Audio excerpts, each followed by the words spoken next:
আল্লাহ রাসূল সাল্লাল্লাহু আলাইহি ওয়াসাল্লাম বলেন, আন আবি হুরায়রা রাদিয়াল্লাহু তাআলা আনহু قال قال رسول الله صلى الله عليه وسلم من صلى علي صلوات واحدة صلى الله عليه 10 صلوات وحطت عنه أشر خطيئة ورفعت له 10 درجات.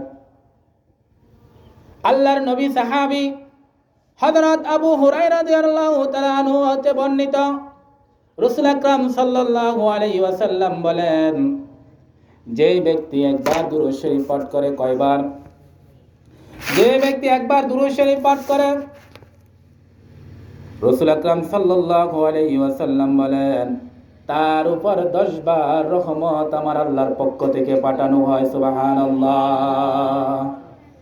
তাহলে দুরূদ শরীফ পড়লেন একবার, আল্লাহর পক্ষ থেকে রহমত আসে কয়বার? 10 বার। তো লাভ আছে নাকি লস আছে? এইখানে আমাদের কাছে লাভ আছে, লস না। তাহলে দুরূদ শরীফ পড়লেন একবার, আল্লাহ রাব্বুল আলামিন বলেন, আমি 10টা রহমত তার উপর নাজিল করে দিই। তারপরে বলতেছেন রাসূল আকরাম সাল্লাল্লাহু আলাইহি ওয়াসাল্লাম আর বলেন, যে ব্যক্তি একবার আমার উপর দুরূদ শরীফ পাঠ করবে, তার 10টা গুনাহ মাফ হয়ে যায়। কয়টা গুনাহ? 10টা গুনাহ মাফ হয়ে যায়। আল্লাহ রাসূল সাল্লাল্লাহু আলাইহি ওয়াসাল্লাম বলেন, যে ব্যক্তি একবার আমার উপর দুরূদ শরীফ পাঠ করে, তার 10টা মর্যাদা আল্লাহর পক্ষ থেকে বুলন্দ হয়ে যায়। সুবহানাল্লাহ। তাহলে দুরূদ শরীফ পড়লেন একবার, সওয়াব পাইলেন 30টা। একবার দুরূদ শরীফ পড়লেন, আল্লাহর পক্ষ থেকে 10 বার রহমত আসে। একবার দুরূদ শরীফ পাঠ করলেন, আল্লাহর পক্ষ থেকে বান্দার 10টা গুনাহ মাফ হয়ে যায়। একবার দুরূদ শরীফ পড়লেন, আল্লাহর পক্ষ থেকে বান্দার 10টা মর্যাদা আল্লাহ বাড়াইয়ে দেন। সুবহানাল্লাহ। তাহলে দুরূদ শরীফ পড়ার দরকার আছে কিনা নাই? আমাদের সকলের দুরূদ শরীফ পড়ার দরকার আছে। আল্লাহর নবী সাহাবী وعن ابن مسعود رضي الله تعالى عنه قال قال رسول الله صلى الله عليه وسلم أولى الناس بيوم القيامة أكثرهم علي صلوات. আল্লাহর নবী সাহাবী হযরত ইবনে মাসউদ রাদিয়াল্লাহু তাআলা আনহু হইতে বর্ণিত, রাসূল আকরাম সাল্লাল্লাহু আলাইহি ওয়াসাল্লাম বলেন, কিয়ামতের দিন আমার সঙ্গে হবে সবচাইতে বেশি উপযোগী ওই ব্যক্তি, যে ব্যক্তি আমার উপর দুরূদ শরীফ পাঠ করে। তাহলে রাসূল আকরাম সাল্লাল্লাহু আলাইহি ওয়াসাল্লাম বলেন, কিয়ামতের ময়দানে ওই ব্যক্তি সবচাইতে আমার সঙ্গী হবে, আমার সাথে জান্নাতে যাবে, যেই ব্যক্তি বেশি বেশি দুরূদ শরীফ পাঠ করছেন। সুবহানাল্লাহ। তাহলে দুরূদ শরীফের এত মর্যাদা, এত ফজিলত, আমাদেরকে বসার জন্য বললেও বসি না। যেই সময়ের ভিতরে আপনি দুরূদ শরীফ পড়লেন, এই সময় যদি এখানে না বসে যদি আপনি চলে যান, তাহলে আপনার জীবন থেকে আজকে যে সকাল থেকে জুমার আগ মুহূর্ত পর্যন্ত এই সময়টা আমাদের কাছ থেকে চলে গিয়েছেন, এই সময়টা কিয়ামত পর্যন্ত আসার আর সুযোগ আছে? সুযোগ নাই। ভাইরা আমার, একটা গভীরভাবে চিন্তা করেন, ছিলাম আমরা মায়ের পেটে, সেখান থেকে আল্লাহ রাব্বুল আলামিন আমাদেরকে পছন্দ করে, ভালোবেসে, মায়া করে, সুন্দর করে একজন মুসলমান ঘরে জন্মগ্রহণ দিয়েছেন, ঠিক কি না? যখন আমরা মায়ের পেটে ছিলাম, মায়ের পেট থেকে আসার পরে আমরা তখন কিছুই জানতাম না, হাউমাউ করে কাটতে থাকতাম। যখন আস্তে আস্তে বয়স হলো, আস্তে আস্তে যখন বয়স হলো, আস্তে আস্তে ইলমে দ্বীন শিক্ষা গ্রহণ করা শুরু করে দিল। আপনি যদি এখন বলেন, ভাই আমরা যারা এখন বৃদ্ধ হয়েছি, কিয়ামত পর্যন্ত চলে যাবে, শিশু হওয়ার সুযোগ নাই, আছে? আমরা এখন যুবক বয়স, আল্লাহর যদি আল্লাহ এই মুহূর্তে বুড়া করে দাও, বুড়া হইতে পারবেন, ঠিক কিনা? বুড়া হওয়া সম্ভব, কিন্তু বুড়া থেকে জোয়ান হওয়া কি সম্ভব? আপনি যদি বলেন আমার তো 50 বছর 60 বছর হায়াত হয়েছেন, আমি আজকে সেলুন দোকানে গিয়ে একটু কলপ লাগাইয়া, দাড়ির মধ্যে মেহেন্দি লাগাইয়া আমি একজন 25 বছরের যুবক হয়ে গেলাম। কিছুদিন পর দেখতেছে আবার যে দাড়ি সাদা, আবার সাদা হয়ে গেছে, ঠিক কিনা? আপনি মাত্র 15 দিন 20 দিনের জন্য আপনি যুবক সেজে গেলেন, আবার যখন আপনার মেহেদির যখন যেই সময় পর্যন্ত, যে মেয়াদকাল পর্যন্ত মেহেদির ছিল, এই দিন পর্যন্ত আপনার দাড়িটা ছিল কালো, ঠিক কিনা? যখন মেহেদির মেয়াদ শেষ, ওই মেহেদিগুলা যখন মেয়াদ শেষ হয়ে গেছে, দাড়িটা আবার আগের মতো সাদা হয়ে গেছে। এই ভাইরা আমার, এই যে আপনারা যে আমার এই আল্লাহ রাব্বুল আলামিনের বান্দা, হঠাৎ করে আমি একদিন বৃদ্ধ হয়ে যাব, আমার দাড়ি যখন সাদা হয়ে যাবে, আমি আল্লাহর কাছে যদি ফরিয়াদ করি, আল্লাহ আমাকে আবার যুবক বানিয়ে দেন, কারণ আল্লাহ তো জানে বান্দারে, এই যুবক বয়সটা তুমি আমার এই সময়ের মধ্যে পার করেছ। এই সময়ের মধ্যে যুবক, তুমি এই সময়ের মধ্যে আমার সময় তো দিয়েছিলাম, যুবক সময়টা, সেই সময় তো তুমি কাজে লাগাও নাই, আর কখনো তুমি কাজে লাগাইবা না।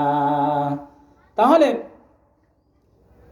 এই যে আমরা যে একটা সময় মেয়াদকাল, যখন আমাদের 16 বছর 18 বছর 20 বছর 25 বছর বয়স হয়, এই বয়সের ভিতরে আমরা অনেক রকমের চলাফেরা, আচরণের ভিতরে অনেক ভুল থাকতে পারে, ঠিক কিনা?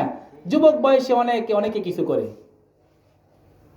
যখন আস্তে আস্তে আপনার বয়স 40+ হয়ে যাবে, তখন আপনি বৃদ্ধর মধ্যে পড়ে গেছেন। রাসূল আকরাম সাল্লাল্লাহু আলাইহি সাল্লাম বলেন 40 বছর পর্যন্ত যুবক অবস্থায়, কয় বছর? 40 বছর পর্যন্ত। দেখবেন 40 বছর পরে আপনার দাড়ি পাকা শুরু করে দিয়েছেন, আস্তে আস্তে চুল পাকা শুরু করে দিয়েছেন, মনে করতে হবে আপনি বৃদ্ধর মধ্যে পড়ে গিয়েছেন। এই জন্য আমাদেরকে আল্লাহ রাব্বুল আলামিন যে সময় দিয়েছেন, এই সময় আমাদেরকে কাজে লাগাইতে হবে। এই সময়টা আমাদেরকে জান্নাতের বাগান করে আখিরাতের মধ্যে উঠতে হবে, ঠিক কিনা? এই জন্য রাসূল আকরাম সাল্লাল্লাহু আলাইহি সাল্লাম বলতেছেন, ওই ব্যক্তি সবচাইতে বেশি প্রিয় যে আমার উপর বেশি বেশি দুরূদ শরীফ পাঠ করে। সুবহানাল্লাহ। মনে করতেছেন আমি এখন যুবক অবস্থায় ছিলাম, যুবক অবস্থায় আছি, আমি দুরূদ শরীফ পড়লে কি নাও কি, নামাজ পড়লে কি নাও কি, রোজা রাখলো কি না রাখলো কি, নামাজ পড়লে কি না পড়লো কি, বান্দা তোমার কাছে একটা প্রশ্ন, তুমি ভাত খাইলেও কি না খাইলেও কি, ঠিক কি না? তুমি এখন জোহর নামাজের পর, জুমার নামাজের পর যখন বাড়িতে যাইবা, ভাত খাওয়ার জন্য রেডি হইবা, ঠিক কি না? তখন আপনি যদি বলেন ভাত খাইলেও কি না খাইলেও কি, তখন তার এটা বলেন না, ভাত খাইতেই হবে। এই যে আল্লাহর বান্দা, আপনার এটাই থাকা উচিত, এটা চিন্তা করা উচিত। আমি যে বললাম নামাজ পড়লো কি না পড়লো কি, সেটা যেন আমার অন্তরের ভিতরে, মাথার মেমোরির ভিতরে ঢুকে গেছে। তাহলে একটা বার চিন্তা করেন, নামাজ পড়লো কি না পড়লো কি, নামাজ পড়লে আল্লাহ রাব্বুল আলামিন জান্নাতের উচ্চ মাকান দান করবেন, আর নামাজ না পড়লে জাহান্নামে আপনি যেতে হবে, ঠিক কি না? এই জন্য আমাদেরকে বেশি বেশি দুরূদ শরীফ পাঠ করতে হবে, রাসূলের মুহাব্বত আমাদের অন্তরে থাকতে হবে। এই জন্য আল্লাহ রাব্বুল আলামিন তার বন্ধুকে একসাথ করে রেখেছেন, ঠিক কি না? নাকি পৃথক পৃথক? না, যত নবী রাসূল এসেছেন, যত আম্বিয়া কিরাম এসেছেন, সমস্ত আম্বিয়া কিরামদের যখন তিনি দুনিয়া থেকে চলে গিয়েছেন, আম্বিয়ে কেরামদের অলৌকিক ঘটনা মুজিজা চলে গিয়েছে, ঠিক কিনা?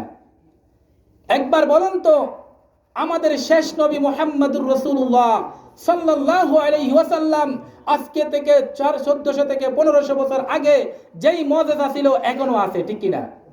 এখনোই। তাহলে কি আছে দেখেন, রাসূল আকরাম সাল্লাল্লাহু আলাইহি ওয়াসাল্লাম জমানার ভিতর নামাজ ছিল, এখন কি আছে? নামাজ আছে। রাসূলের জমানায় রোজা ছিল, এখনো আছে। রাসূলের জমানায় হজ ছিল, এখনো আছে। তার রাসূলের যেই মুজিজাগুলো ছিল সেই মুজিজাগুলো এখনো পর্যন্ত আছে।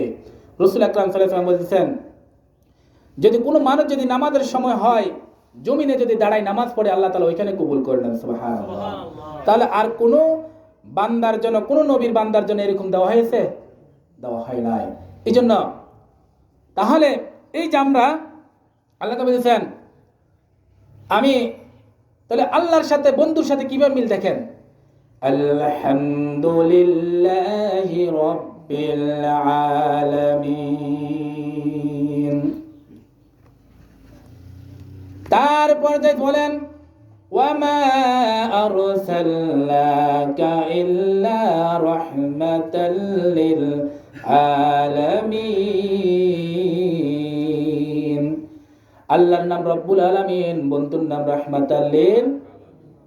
কত সুন্দর! আমরা যখন আমাদের নামে নামে যদি কয়েককে যদি পাই, তখন আমরা বলি আমাদের মিতা, ঠিক কিনা? মিতা বলি না যে আমাদের মিতা, মা বন্ধুত্ব, আমার নামের সাথে তোমার নাম মিলে গেছে। তো রসুলের, আল্লাহর নামের সাথে রসুলের নাম ঠিক আছে, ঠিক কিনা? আল্লাহর নাম হচ্ছে রব্বুল আলামিন, বন্ধুর নাম রাহমাতাল লিল আলামিন। তাহলে আল্লাহর নাম লা ইলাহা ইল্লাল্লাহ, বন্ধুর নাম মুহাম্মাদুর, বেশ কম আছে? যদি কেউ যদি বলেন আমি লা ইলাহা ইল্লাল্লাহ মানি, মুহাম্মদকে মানি না, তার ঈমান আছে? যদি বলে আমি রব্বুল আলামিনকে মানি, রাহমাতাল লিল আলামিনকে মানি না, তাহলে তার ঈমান নাই। মানতে হবে দুইজনকে, ঠিক কি না? দুজনকে মানতে হবে। আপনি আল্লাহকে মানলেন, নবীকে মানলেন না। আল্লাহ বলতেছেন, বান্দা যদি আমাকে পাইতে চাও তাহলে নবীর অনুসরণ করো। সুবহানাল্লাহ, সুবহানাল্লাহ। এজন্য তাহলে নামাজের মধ্যে নবীর নাম আছে কিনা? নামাজের ভিতরে নবীর নাম আছে, ঠিক কিনা? আযানের মধ্যে আছে কিনা?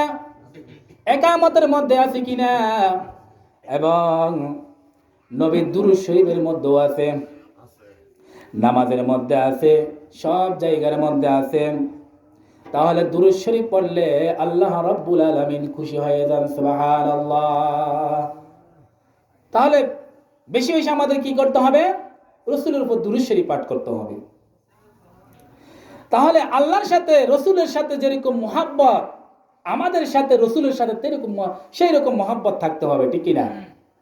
আমার সাথে যদি রাসূলের সাথে যদি দুশমন থাকে, আমার সাথে রাসূলের সাথে যদি বামপন্থীর মতো থাকে, আমার মধ্যে রাসূলের মধ্যে যদি ধর্ম নিরপেক্ষ লোকের মতো থাকে, রাসূল কি কিয়ামতের ময়দানে আপনার জন্য সুপারিশ করবে?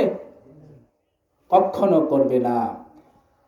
তখন আল্লাহ রাসূল সাল্লাল্লাহু আলাইহি ওয়াসাল্লামের একজন সাহাবী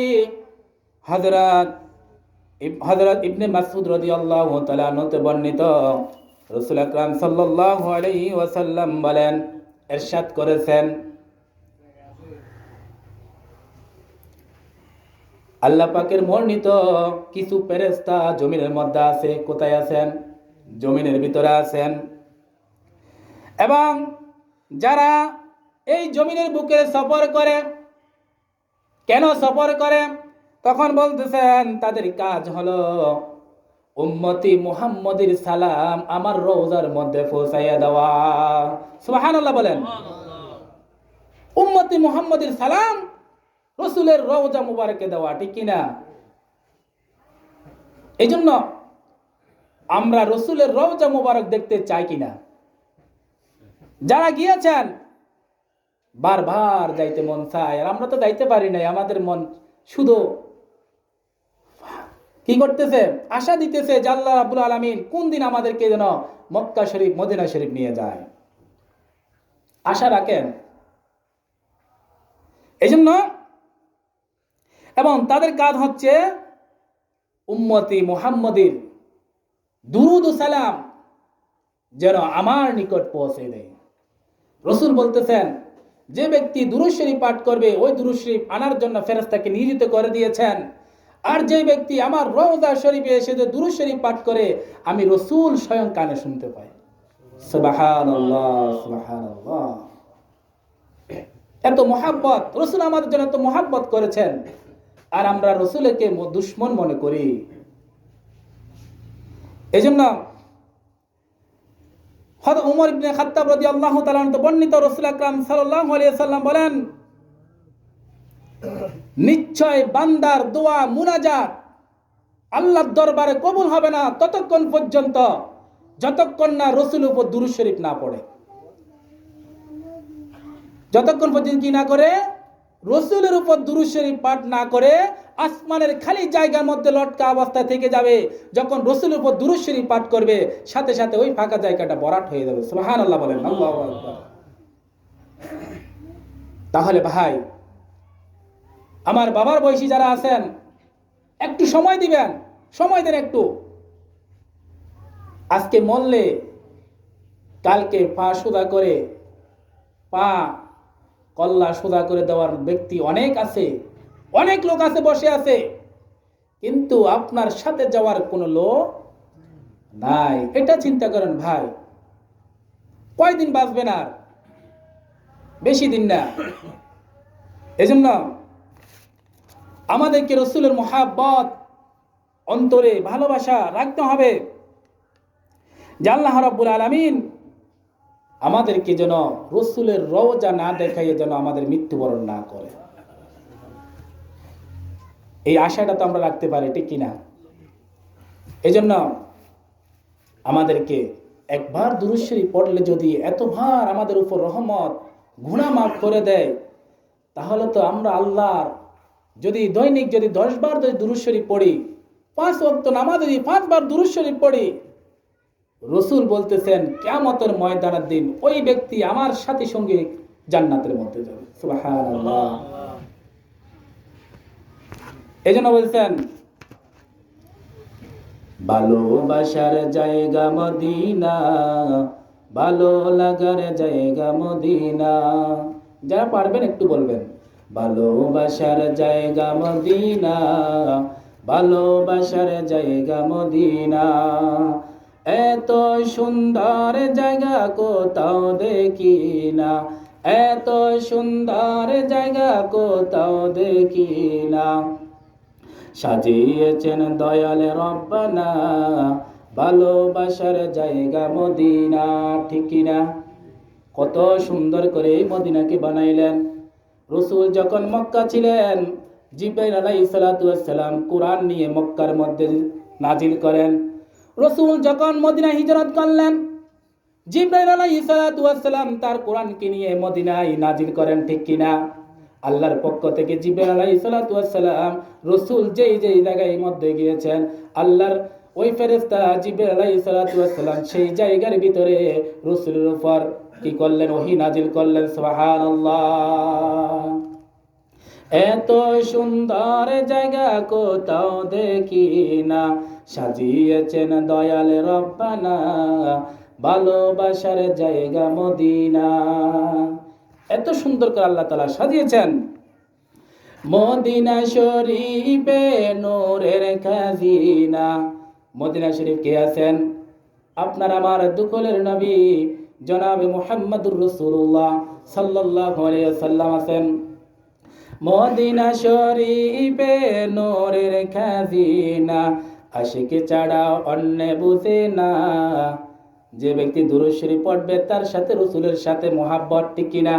এই জন্য বলতেছেন আশিক ছাড়া অন্য বুঝে না, আশিক ছাড়া অন্য বুঝে না, ভালোবাসার জায়গা মদিনা, ভালো লাগার জায়গা মদিনা, ভালোবাসার জায়গা মদিনা। যতই দুরূদ পড়ি তৃপ্তি মিটে না, ঠিক কিনা? যতই দুরূদ পড়েন ততই পড়তে মন চায়। একদিন তো বলেন নাই যে নবীর দুরূদ আর পড়তে মন চায় না, এরকম বলছেন? বলেন নাই যতই পড়বেন ততই মন চাইবে। যতই দুরূদ পড়ি তৃপ্তি মিটে না, সুন্নত ও শান্তি থাকে না, ভালোবাসার জায়গা মদিনা। একদিন কবরে যাব কেউ তো যাবে না, একদিন কবরে যাব কেউ তো যাবে না, যাবে আমার শাহে মদিনা, ভালোবাসার জায়গা মদিনা, ভালো লাগার জায়গা মদিনা, ভালোবাসার জায়গা মদিনা। এত সুন্দর জায়গা কোথাও দেখি না। আমাদের বাংলাদেশে প্রায় অনেক সুন্দর জায়গা আছে কিনা? রসুলের রওজার চাইতে কি সুন্দর আছে? রসুলের রওজার চাইতে সুন্দর আছে? কোরআনের চাইতে কি আর কোনো ভালো লেখক আছে? না। এই জন্য বলছেন এত সুন্দর জায়গা কোথাও দেখি না, সাজিয়েছেন দয়াল রব্বানা, ভালোবাসার জায়গা মদিনা। আমার জীবনে অনেক বেশি গুনাহ, ঠিক না? আমাদের জীবনে কত গুনাহ আছে আমরা আল্লাহ ছাড়া আর কেউ জানে না। আল্লাহই তো ভালো জানে, ঠিক কিনা? আমরা জানি। আমাদের গুনার খবর যদি আমরা যদি জানতাম, মৃত্যু যদি আমাকে ধরবে এই কথাটা যদি জানতাম, তাহলে স্ত্রী পুত্র তাই দূরের কথা আমি কোন দিকে পালাই যেতাম। পুলিশ যখন আসে, আসামি থাকে, যদি বলতেছে পুলিশ আসতেছে, এর আগে ফোন করে ভাই আপনার দান লই মাল লই সরেন, এতে কি ঘর দুয়ার যা আছে তোর বাড়িলে তোরা থাক, আমি আগে বাগি, কারণ পুলিশ আসতেছে। এই যে একে বলছেন আমার জীবনে অনেক বেশি গুনাহ, এই গুনার খবর যদি মতের খবর যদি জানতাম, পুলিশ কি তার সাহিত্যেও আরো আগে পালাইতাম, মৃত্যুর খবরটা যদি আমরা জানতে পারতাম। এই জন্য বলছেন আমার জীবনে অনেক বেশি গুনাহ, তাই হাবিবের কদমে ছাড়ব না। হাবিব মানে রসুলের কদম ছাড়বো না, তাই হাবিবের কদমে ছাড়ব না, ভালোবাসার জায়গা মদিনা। এত সুন্দর জায়গা কোথাও মিলে না, সাজিয়েছেন দয়াল রব্বানা, ভালোবাসার জায়গা মদিনা, ঠিক কিনা? এই জন্য আমরা মোহাব্বত রাখতে হবে রসুলের সাথে। কার সাথে? রসুল আকরাম সাল্লাল্লাহু আলাইহি ওয়াসাল্লামের সাথে আমরা মোহাব্বত রাখতে হবে। তাহলে আরেকটা কথা শুনেন, কোন ব্যক্তি যদি জুমার দিন যদি 80 বার দুরূদ শরীফ পাঠ করে, কয়বার? 80 বার দুরূদ শরীফ পাঠ করে, রাসূল আকরাম সাল্লাল্লাহু আলাইহি ওয়াসাল্লাম বলেন তার 80 বছরের সগীরা গুনাহগুলো মাফ হয়ে গেছে। সুবহানাল্লাহ। আমাদের এখানে কারো 80 বছর এরকম আছে? কারো নাই। প্রতি জুমার দিন ফজরের নামাজের পর হাঁটতে হাঁটতে 80 বার দুরূদ শরীফ পড়েন। তাহলে সগীরা গুনাহ মানে ছোট যে গুনাহগুলো আছে, আল্লাহ তাআলা তার রাসূল বলতেছেন তার 80 বছরের সগীরা গুনাহগুলো মাফ করে দিবেন। সুবহানাল্লাহ। এজন্য আমরা এখনো আমাদের সময় আছে ভাই, এই সময়টা কাজে লাগান। যখন সময় শেষ হয়ে যাবে, যেমন সময় কারোর জন্য অপেক্ষা করে না, আপনার জীবনের সময়টাও কারোর জন্য অপেক্ষা করে না। একের পরে এক চলে যাইতেছে, সকাল বিকাল সন্ধ্যা, এরকম করে আপনার জীবনটা যেমন পার হয়ে যাইতেছেন, আপনি মনে করতেছেন এখন সময় বাজে 1:10, আমি একটু কমাইয়া দিই, 1টা করে দিই, এটা কি হবে? আপনার গড়ি যদি একটা যদি হয়, অন্য অন্য গড়ির মধ্যে